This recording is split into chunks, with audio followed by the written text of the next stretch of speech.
So hello guys, welcome to my logic building series. So sorry, आज मैं थोड़ा late हो गया। आज बहुत सारे काम थे यार, इसलिए। But here now I am. So let's jump to the question. So question कुछ ऐसा है कि find the length of the longest continuous increasing subarray. ठीक है। सो हमें एक अरे दिया जाएगा जिसमें से कुछ सब अरे उठाने हैं। अब उस सब अरे की स्पेशलिटी ये रहेगी कि वो सब अरे हमेशा इंक्रीजिंग रहना चाहिए। ठीक है। और फिर हमें उस सब जितने भी सब अरे आएंगे उनकी लेंथ निकालनी है। एंड उसमें से जो सबसे ज़्यादा है, मतलब उस लेंथ में से जो सबसे बड़ी लेंथ है, उसको हमें प्रिंट करना है। सो इसका लॉजिक देखते हैं अभी। पहले तो हमारा ऑब्वियसली इंक्लूड, अरे यार, hash hash include stdio.h then int main. ठीक है। सो एक कार्य लेंगे, ये ले लेते हैं अभी। Control C, int, paste.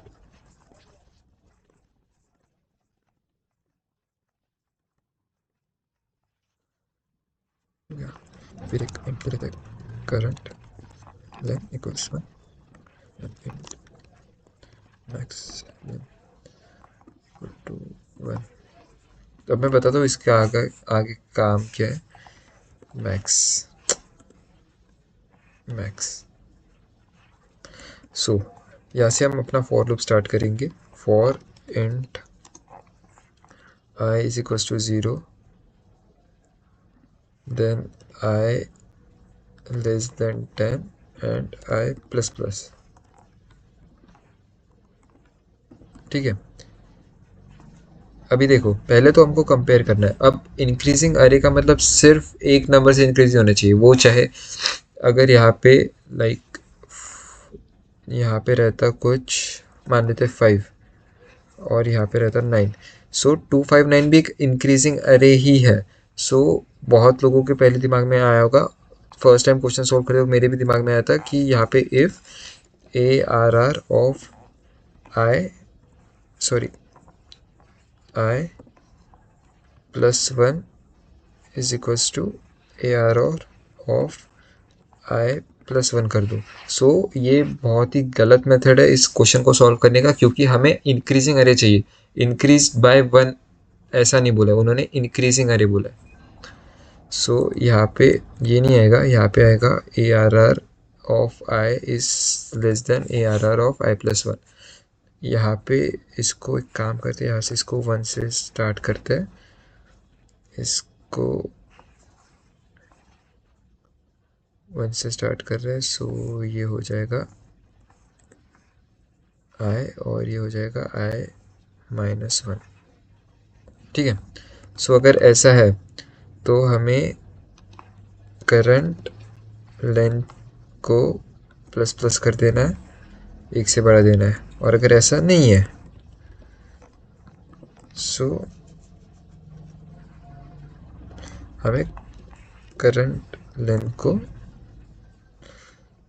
Equals to फिर से 1 कर देना है। ठीक है। अभी एक और काम करना है। If current length is greater than max length, हमें उसके बाद क्या कर देना है, मैक्स लेंथ में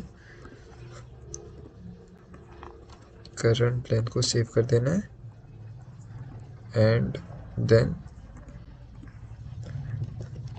printf परसेंटेज डी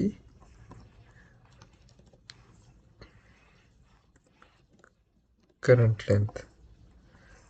सो देखो, इस बहुत आसान सा क्वेश्चन था, बट ऑब्वियसली मेरे को भी इस क्वेश्चन को करते वक्त बहुत टाइम लगा था। एक्चुअली क्वेश्चन बहुत ही सिंपल है, एक्चुअली मेरे से हुआ भी नहीं था फर्स्ट टाइम। तो बहुत सिंपल सा क्वेश्चन है। कुछ नहीं, एक एरे दिया जाएगा जिसमें से हमें कंटिन्यूस इंक्रीजिंग सब एरे निकालना है। अब वो सिर्फ इंक्रीजिंग सब एरे ऐसा नहीं रहता कि एक से ही बढ़ेगा, वो 2 से भी बढ़ सकता है, 3 से भी बढ़ सकता है, 4 से भी, कितने नंबर से भी बढ़ सकता है। सो इसलिए हम A R R of i+1 equals to A R R of i+1 नहीं कर सकते, हमें ये वाला लॉजिक यूज़ करना पड़ेगा। तो देखो, पहले हमने करंट लेंथ को 1 सेव किया था, जैसे ही वो इस लूप में एंटर किया, वो चेक करेगा कि क्या भाई A R R of 0 less than है A R R of i के। अगर हाँ, तो करंट लेंथ की वैल्यू को 1 से बढ़ा देगा, यानी 2 हो जाएगी। अगर नहीं, तो वो करंट लेंथ की वैल्यू को वैसे वैसे रखेगा। फिर वो चेक करेगा कि क्या करंट लेंथ की वैल्यू बड़ी है मैक्स लेंथ से। अगर हाँ, तो फिर मैक्स लेंथ की वैल्यू में करंट लेंथ सेव हो जाएगी। ठीक है, फिर से हो जाएगा। फिर वो चेक करेगा कि क्या A R R of 1 equal A R R of sorry less than A R of 2 के। सो अगर हाँ, तो फिर ये हो जाएगा प्लस प्लस, यानी काउंटर 1 से बढ़ गया, ये टू हो गया, और फिर वो यहाँ पे आएगा। फिर वो चेक करेगा क्या मैक्स लेंथ से वो बड़ा है करंट लेंथ, तो अगर हाँ, तो यहाँ पे 2 सेव हो जाएगा। सो वो ऐसे ही पूरे 10 नंबर को चेक करेगा, एंड फाइनल आउटपुट यहाँ पे आएगा, यहाँ पे शो होगा एंड में। यहाँ पे करंट लेनी चाहिए, मैक्स लेंथ चाहिए। ओके, सो एक बार रिजल्ट को प्रिंट करके देखते हैं, रन कोड। सो देखो, आंसर 5 आ गया। या फिर एक चेंजेस भी करके देखो, यहाँ पे अगर मैं 5 कर दूँ, सो अभी लॉजिकली आंसर 4 आना चाहिए। सो हियर इट इज़, ये आंसर 4 रहा।